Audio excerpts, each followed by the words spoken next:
Normandy, France, June 8, 1944. The smoke still hung thick over Omaha Beach 2 days after D-Day, but the real hell had moved inland. Private First Class James Sullivan wasn't supposed to be a hero. He was a medic from Boston, 23 years old, who'd grown up wanting to be a doctor like his father. He'd spent his childhood watching his old man work 16-hour shifts at Boston City Hospital, coming home with blood on his sleeves and exhaustion in his eyes, but always with that quiet satisfaction of knowing he'd saved lives. Now Sullivan was crouched in a muddy foxhole outside the village of Saint-Honorine, listening to the thunder of German 88s tearing through the Norman hedgerows. The bocage country was nothing like what they'd trained for in England. These weren't the open fields they'd expected. These were medieval walls of earth and vegetation, each hedgerow a natural fortress, each field a killing ground. His unit, the 116th Infantry Regiment, had been pinned down since dawn, the same unit that had bled so badly on Omaha Beach. They'd lost nearly 60% of their men in the first wave. The survivors had pushed inland, driven by rage and grief and the simple animal instinct to get off that beach. But now they were stuck again. The Germans held the high ground, a fortified stone farmhouse surrounded by dense bocage. Intelligence said it was just a platoon, maybe 30 men. But they had machine guns, mortars, and the advantage of terrain. Every attempt to advance had been cut down by interlocking fields of fire. The bodies of American soldiers lay scattered across the wheat field between the lines, testament to 3 failed assaults. Sullivan had already treated 14 wounded men that morning. 2 had died in his arms, bleeding out faster than he could work. He'd used most of his supplies. His hands still shook from the adrenaline, from the helplessness of watching life drain away despite everything he knew, everything he'd learned. That's when he heard it. A voice, faint, desperate. Medic, medic, please. It came from no man's land, somewhere between the American line and the German position, maybe 200 yards out. Sullivan's stomach clenched. Through his binoculars, he could make out movement near a clump of shattered wheat, a soldier dragging himself through the dirt, leaving a dark trail behind him. "That's Chen," said Corporal Martinez, looking through his own binoculars. "Tommy Chen, California kid. He was in the second wave this morning. Jesus, he's been out there for 6 hours." Lieutenant Morrison, a school teacher from Virginia before the war, shook his head before Sullivan even asked. "Sullivan, that's suicide. We've already lost 2 men trying to get to him. Private Kowalski made it maybe 50 yards before the Krauts cut him down. Sergeant Williams tried going at noon, didn't make it 30 yards. The Germans have that whole field zeroed in. They're using anyone who moves out there for target practice."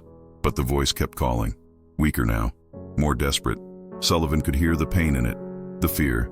Chen knew he was dying. He just didn't want to die alone. Sullivan looked at the Red Cross armband on his sleeve, now stained with other men's blood. He thought about the oath he'd taken. He thought about his father, who'd worked through the night during the Spanish flu epidemic of 1918, who'd caught the disease himself and nearly died, but had refused to stop treating patients, who'd taught him that some things mattered more than fear, more than self-preservation. "Doc, you can't be serious," Martinez said, reading his face. "That's a death sentence." "He's still alive out there, Carlos. He won't be for long, and you going out there won't change that. It'll just mean we lose our best medic." Sullivan looked at his hands. They'd stopped shaking. In the chaos of combat, in the moments when it mattered most, they always steadied. His father's hands had been the same way. "I'm going, sir." Morrison grabbed his arm, his young face suddenly hard. "Sullivan, I'm ordering you to stay put. We need you here. We've got 40 men who might need you before this day is done. With respect, sir, I've got 1 man who needs me right now. That's a direct order, Private." Sullivan met his eyes. "Then court-martial me when I get back, sir. If I come back." He started gathering his gear. He left his rifle.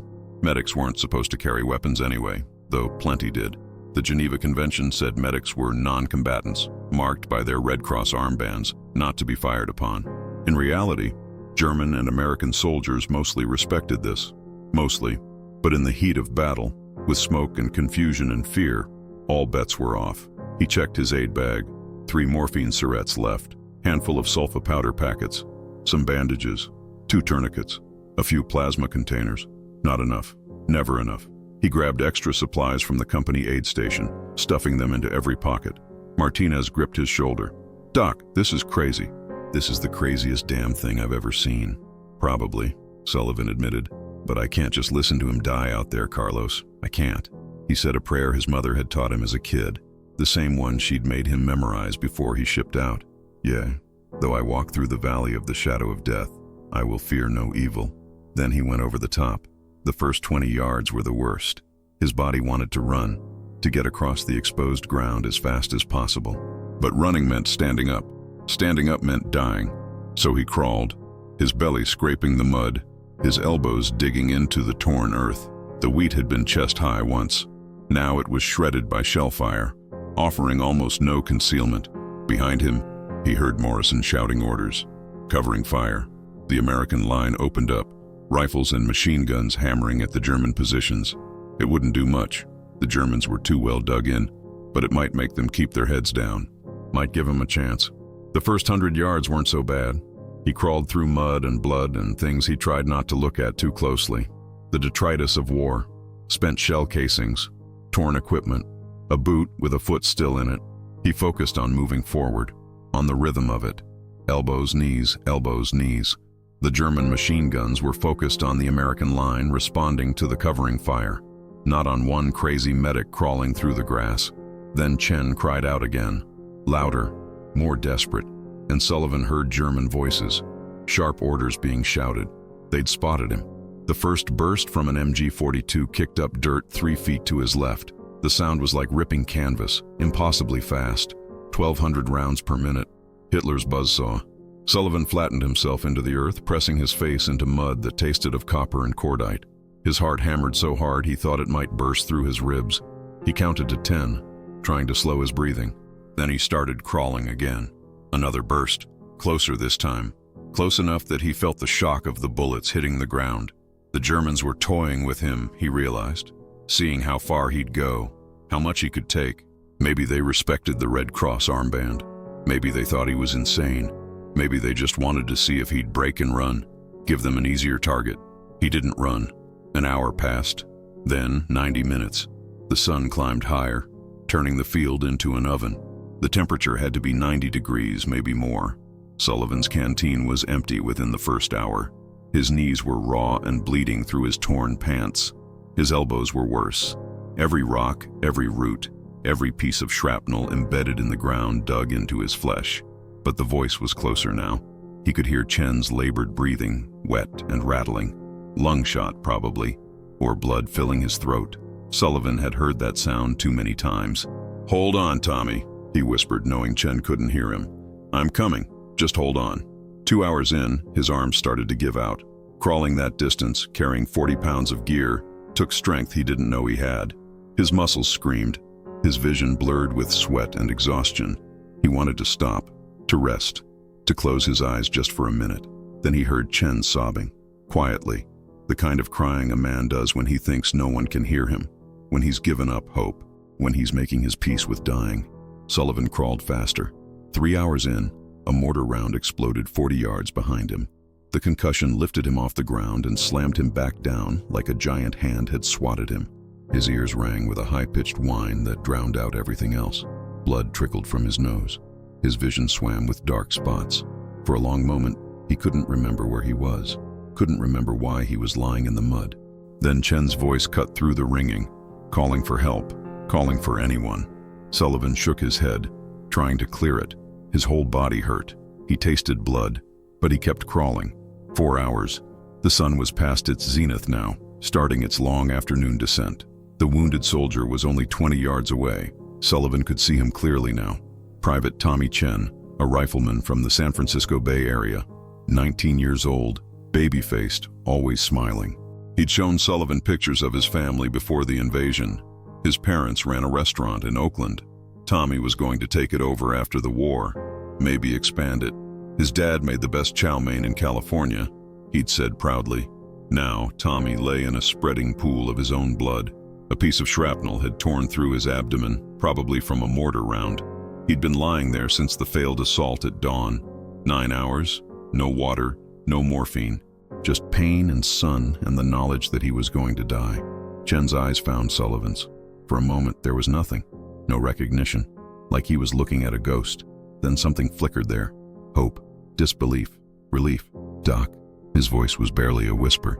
"Doc Sullivan, you're really here? This isn't, I'm not hallucinating. I'm here, Tommy. I'm really here. You're crazy. You're completely crazy." Tears streaked through the dirt on Chen's face. "They'll kill you. Both of us. Nobody's dying today, Tommy. Not on my watch." Sullivan's hands moved with practiced efficiency, despite the trembling that had started up again. He'd done this 100 times in training, dozens of times in combat, but it never got easier. Every wounded man was someone's son, someone's brother, someone who should be home, living their life, not bleeding out in a French wheat field. He cut away Chen's uniform jacket. The wound was bad. The shrapnel had entered just below the ribs on the left side and exited through his back. Sullivan could see intestine. That meant peritonitis, infection. Even if they got him back to a field hospital in the next few hours, his chances weren't good. But Sullivan had learned to focus on what he could control. Stop the bleeding, prevent shock, give the wounded man a fighting chance. He packed the wound with sulfa powder, the miracle drug that had saved countless lives by preventing infection. He used his last pressure bandages, working quickly but carefully. Chen gasped and bit down on a stick Sullivan gave him, trying not to scream. "Morphine," Chen whispered. "Please, Doc. It hurts so bad." Sullivan hesitated. He had 3 syrettes left. Chen needed 1, but there were other wounded men back at the line, men he might need to treat before the day was done. Then he looked at Chen's face, at the pain written there, at the fear. He jabbed the syrette into Chen's thigh through the uniform. A half grain of morphine, enough to take the edge off, enough to let him think about something other than the agony. "Thank you," Chen breathed as the drug took hold. "Thank you, but Doc, we can't move. Too exposed. You crawl out here. You're a hero. We try to move. We're targets. I'm sorry. I'm so sorry you came all this way. But just stay with me. Please. Don't want to die alone." Sullivan knew Chen was right. The Germans had been content to let him crawl out here. Maybe they respected his courage. Maybe they respected the Red Cross. But the moment they tried to move, especially carrying a wounded man, the machine guns would open up. They'd both die. They needed darkness, or a miracle. That's when Sullivan saw it, 20 feet to their right, partially hidden by trampled wheat in the body of a dead German soldier. A shell crater, maybe 6 feet across and 3 feet deep. Not much, but better than lying exposed in the open field, deep enough for cover from small arms fire. "Tommy, I need you to help me, just a little. Can you do that?" "I'll try, Doc." It took 30 agonizing minutes to drag Chen those 20 feet. Every movement brought fresh gasps of pain, the morphine not quite enough to kill it completely. German bullets kicked up dirt around them twice, but Sullivan kept his body between Chen and the enemy guns, using himself as a shield. He expected to feel the impact of a bullet any second, expected to die, but they made it. They tumbled into the crater as the afternoon sun painted long shadows across the battlefield. Sullivan landed hard, Chen on top of him. The impact drove the air from his lungs. For a moment, he couldn't breathe, couldn't move. Then he heard Chen laughing, a weak, pained laugh, but a laugh nonetheless. "We made it, Doc. We actually made it. We're not home yet, Tommy." "No, but we're alive." "That's more than I thought I'd be an hour ago." Sullivan rolled Chen off him gently, checking the bandages. Blood had soaked through, but not as bad as it could be. The bleeding was slowing. That was good. That was something. Then he heard it, a wet, rattling breath, close by, too close. He turned his head slowly, and that's when Sullivan discovered they weren't alone. Huddled at the bottom of the crater, pressed against the far wall, half buried in mud and loose dirt, was a German soldier. Young, couldn't have been more than 17.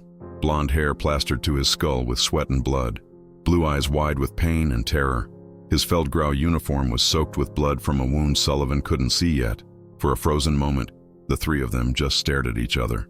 2 Americans and 1 German, trapped together in a hole in the ground while the war raged around them. The German boy's hand fumbled at his belt for his pistol, a Walther P38. His fingers were shaking so badly he could barely grip it, but he managed to draw it, managed to point it at Sullivan with a hand that wavered like a leaf in the wind. "Nicht bewegen," the boy said. His voice was high-pitched with panic. "Nicht bewegen oder ich schieße." Sullivan didn't speak German, but he understood the gist. "Don't move or I'll shoot." He raised his palms slowly, non-threatening, showing he was unarmed.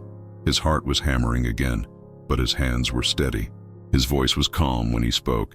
Easy, easy, son. I'm a medic, sanitator. You understand? Sanitator.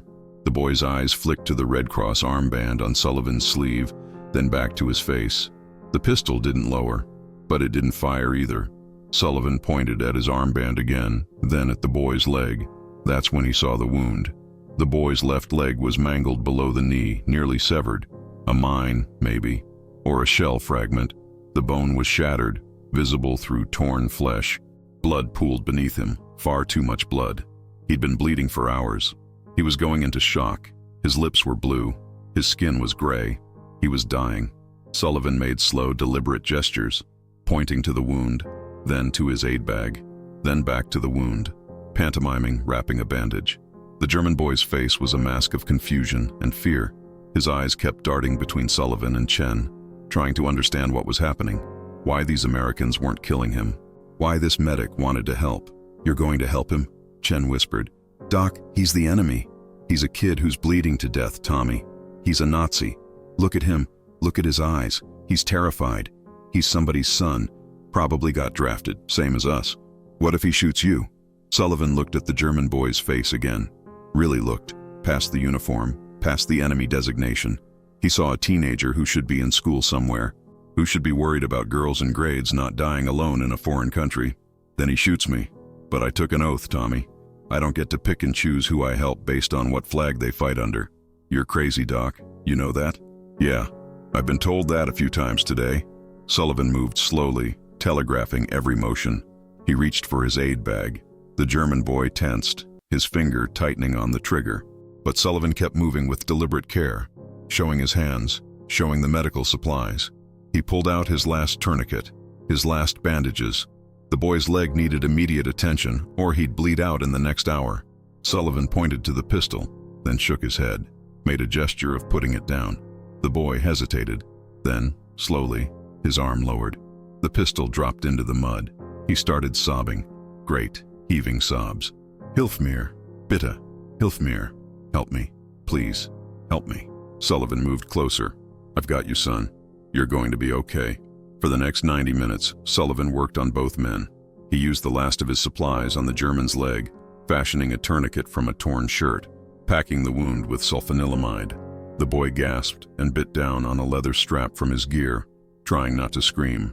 Sullivan worked with the same careful precision he'd shown to Chen, to every American soldier he'd treated. Because in that moment, in that crater, it didn't matter what uniform the boy wore. Wie heißt du? Sullivan asked, one of the few German phrases he'd picked up. What's your name? Friedrich, the boy stammered. Friedrich Hoffmann. Where are you from, Friedrich? München. Munich. The boy fumbled in his breast pocket with shaking fingers. He pulled out a photograph, creased and stained with blood. A woman in her 40s, stern but kind-faced. Two younger girls, maybe 12 and 14, grinning at the camera. Meine Mutter, meine Schwestern, my mother, my sisters. Sullivan looked at the photograph, at the family Friedrich would never see again if he bled out in this crater.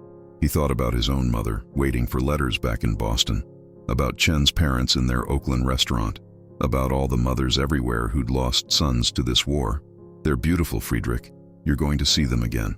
I promise. Why? Friedrich asked in broken English. Why you help me? I am enemy.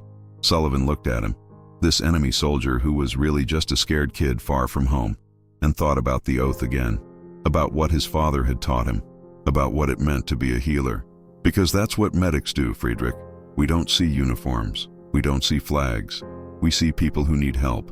And right now, you need help. Chen, drifting in and out of consciousness from the morphine and blood loss, reached out and squeezed Sullivan's hand. His voice was weak but sincere. You're crazy, Doc. Absolutely crazy, but thank you. Thank you for coming for me. Save your strength, Tommy. No, I mean it. You could have stayed safe, should have stayed safe, but you came anyway. Sullivan looked at both wounded men, American and German, lying in the mud beside each other, enemies who should be trying to kill each other. Now just three human beings trying to survive. We're all somebody's son out here, he said quietly. All of us. We all bleed the same. We all hurt the same. War makes us forget that. But in the end, that's all that really matters. We're all just trying to get home. The three of them waited in that crater as the afternoon wore on toward evening. The battle had died down to sporadic firing. Both sides were exhausted, low on ammunition, waiting for darkness or reinforcements or some change in the situation. Sullivan shared his last cigarettes with Friedrich, teaching him how to light one with hands that shook from shock and blood loss. They talked in broken English and hand gestures about home, about the lives they'd left behind, about the lives they hoped to return to. Friedrich was from a working-class neighborhood in Munich. His father had been a printer, killed in an Allied bombing raid 2 years ago. Friedrich had been conscripted 6 months ago, barely given 8 weeks of training before being shipped to France. He'd been terrified every single day. He'd never wanted to fight, never wanted to kill anyone. He just wanted to go home to his mother and sisters. After war, Friedrich said, struggling with the English words, "I want to be Lehrer, teacher, like my father's brother. Teach children, teach them peace, not war." "That's a good dream, Friedrich," Sullivan said. "Hold on to that."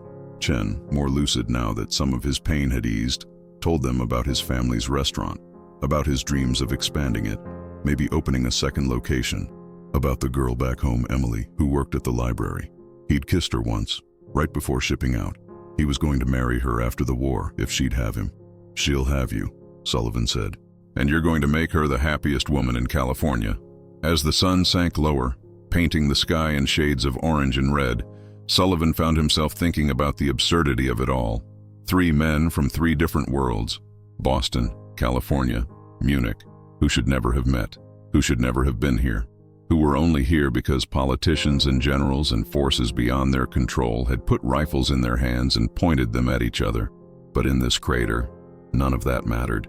In this moment, they were just 3 young men who wanted to live, who wanted to go home, who wanted this war to be over. As darkness finally fell, Sullivan heard voices calling out, American voices. A patrol had been sent out under cover of darkness to recover him. Lieutenant Morrison, against regulations and common sense, had insisted on leading it personally. "Sullivan! Sullivan, can you hear me?" "Here, sir. In the crater, 30 yards northeast of your position." Morrison's patrol appeared at the lip of the crater, rifles at the ready. Then Morrison looked down and froze, his flashlight illuminating the scene. 2 wounded men, 1 American, 1 German, both bandaged and alive, and 1 crazy medic sitting between them like it was the most natural thing in the world. "Sullivan, what the hell?" "Private Tommy Chen, sir. Wounded. Stable. Needs evacuation to field hospital ASAP. Abdominal wound, possible peritonitis." "And the German?" "Friedrich Hoffmann, 17 years old. Leg wound severe. He's a prisoner now, sir. And he also needs evacuation." Morrison stared at him. The other men in the patrol were equally dumbfounded.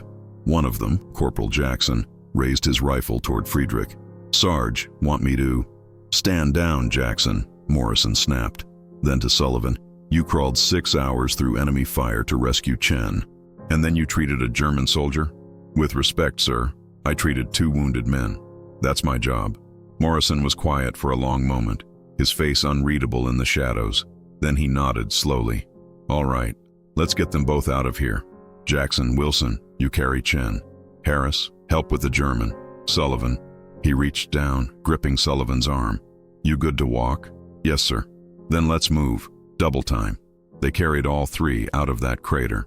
Sullivan walked on legs that barely functioned, exhausted beyond anything he'd ever experienced.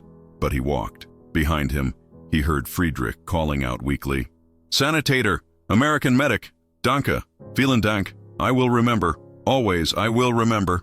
They made it back to American lines as full darkness settled over the battlefield. Chen was immediately evacuated to a field hospital 3 miles behind the front. Sullivan learned later that he survived. The surgeons managed to repair the damage, though it took 3 operations. Chen spent the rest of the war in hospitals in England and then the States. He did go home to Oakland. He did marry Emily. They took over his parents' restaurant and eventually opened 3 more locations. He lived to be 78 years old, and he told the story of the medic who crawled through hell for him until the day he died. Friedrich was sent to a POW camp in England, where doctors saved his leg, though he walked with a limp for the rest of his life. He was repatriated to Germany in 1947. He did become a teacher, just like he'd wanted, He taught history and literature to middle school students in Munich for 35 years. He never told his students he'd fought in the war, but he did tell them about the American medic who'd saved his life, who'd shown him that even in the worst of human conflicts, compassion was possible. Before they took Friedrich away that night, while the medics were preparing to load him onto a truck, he gripped Sullivan's hand with surprising strength. "You saved my life. I was enemy. You saved me anyway. Why?" Sullivan looked at this German boy who would carry the memory of this day for the rest of his life, who would become a teacher instead of a soldier, who would tell his students about the possibility of mercy even in war. Because some things matter more than war, Friedrich. Some things matter more than flags or borders or orders. In the end, we're all just human, and sometimes that has to be enough. Friedrich nodded, tears streaming down his face. "I will remember, always. I will teach my students. I will tell them. War is not glory. War is not adventure. War is..." He struggled for the English words. "War is hell, but humans can be angels, even in hell. You show me this. Thank you." They took him away then, and Sullivan never saw him again. Sullivan sat down heavily against a tree, unable to move another inch. His hands were shaking again. His whole body was shaking. Morrison approached, holding out a canteen. 6 hours, Sullivan. 6 hours you were out there. Division wants to put you in for a Silver Star, maybe even the Medal of Honor. Sullivan shook his head. "Don't want a medal, sir. Just wanted to bring them home." "You brought home an enemy soldier, Sullivan. Some people won't understand that. There's already talk. Some of the men think you wasted supplies on a German, think you should have let him die." "Then they can think what they want, sir." Morrison sat down beside him. He pulled out his own cigarettes, offered one to Sullivan. They smoked in silence for a moment. "Why'd you do it, Doc? Really?" Sullivan thought about the question, about his father, about the oath, about the look in Friedrich's eyes when he realized someone was going to help him instead of leaving him to die. "Because if we forget that they're human too, sir, if we forget that even in war we can choose mercy instead of hate, then what the hell are we even fighting for? The Germans think they're the master race, that some lives are worth more than others, that some people deserve to die just because of who they are. If we start thinking the same way, that a wounded kid doesn't deserve help just because of his uniform, then we're not fighting against that ideology. We're becoming it." Morrison was quiet for a long time. Then he nodded. "You're a better man than most, Sullivan. Maybe a better man than this war deserves. I'm not better than anyone, sir. I'm just trying to do my job the best way I know how. Your father would be proud." Sullivan thought about his father, back in Boston, probably sitting at the kitchen table right now, reading the newspaper and worrying about his son, probably thinking about all the young men he couldn't save during the Spanish flu, all the families he'd had to give bad news to. "I hope so, sir. I really hope so." Morrison stood, crushing out his cigarette. "Get some rest, medic. We're moving out at dawn. Word is the Germans are pulling back from this sector. We might actually get a few days of quiet. I'll believe that when I see it, sir." Morrison smiled slightly. "Yeah, me too." But James Sullivan didn't sleep that night. He sat awake, wrapped in a blanket someone had given him, watching the stars come out over Normandy. He sat and he thought about the 2 men he'd saved, about the German boy who would go home and become a teacher, about Chen who would marry his girl and open restaurants and live a long life.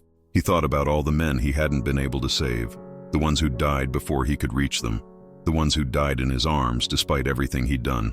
He pulled out a small notebook and pencil from his pack, the pages already wrinkled with moisture and stained with mud, and he started writing.